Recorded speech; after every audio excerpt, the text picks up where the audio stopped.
got everything. The shorter piece is to back it, because this is going to go around the back of their neck, and you don't want it to stick to the hair in the back of the neck. If we were waiting for them to come in, let's say, from the code, we can have all that prepared ahead of time. Absolutely. If you're waiting, the emergency room calls and says they're coming in, they're going to be here in 5 minutes, you've got plenty of time to do all this. But let's say you get called up to a patient who's on the floor, patient's coding, you ain't got no time to do nothing. You run up there and it's in the process, the code is in the process, so.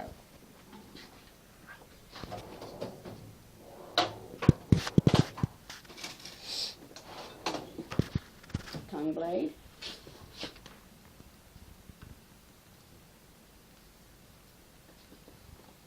That's just to help you stick it under the patient's neck without it sticking to their hair.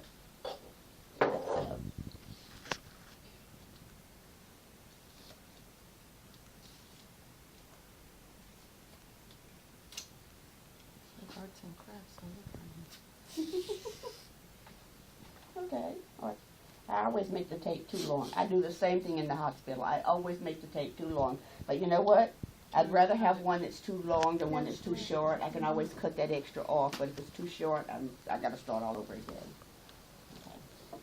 And someone would be holding it? Somebody is always holding it. They're either always holding it.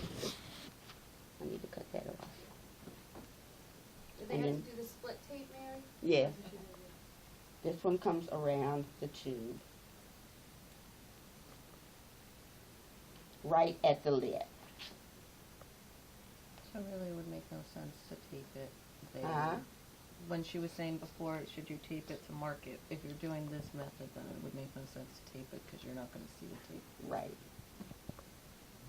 And you notice I'm going up the tube. I'm not just going round and around in one spot. You just want to make sure it's anchored. I always have much too much tape. I do the same thing in the scissors. Who's got scissors? Feel any scissors over there?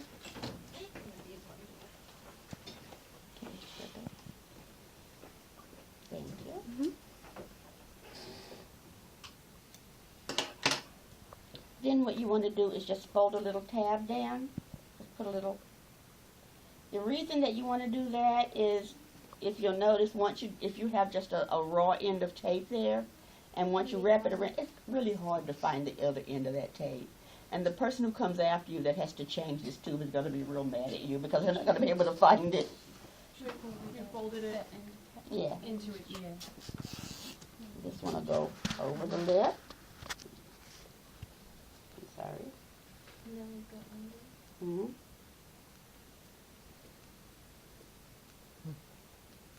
Before I put this over, my fingernails are. Sorry, my stomach is growling. I needed to make sure my cuff is out, because I always want to have control over that. Over the lip. And then we're going to go around the other way. Again, I'm going to make that little tab so that I can find the end of the tape. And literally, you should be able to pick this guy up by that without that tube moving.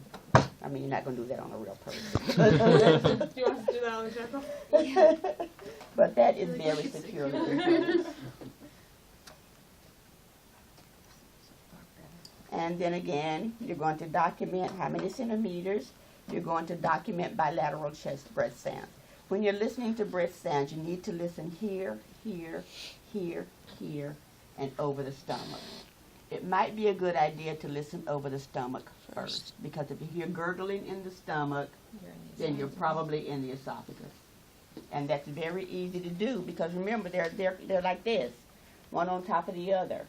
That's why you can visually see that tube go through the cords. And the same thing with the easy cap, right? 0 would be the esophagus. Huh?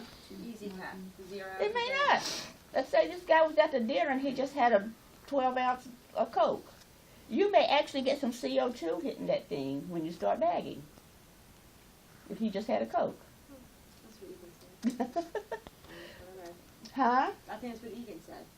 If you hit 0 for the easy cap, it's also Yeah, that 90.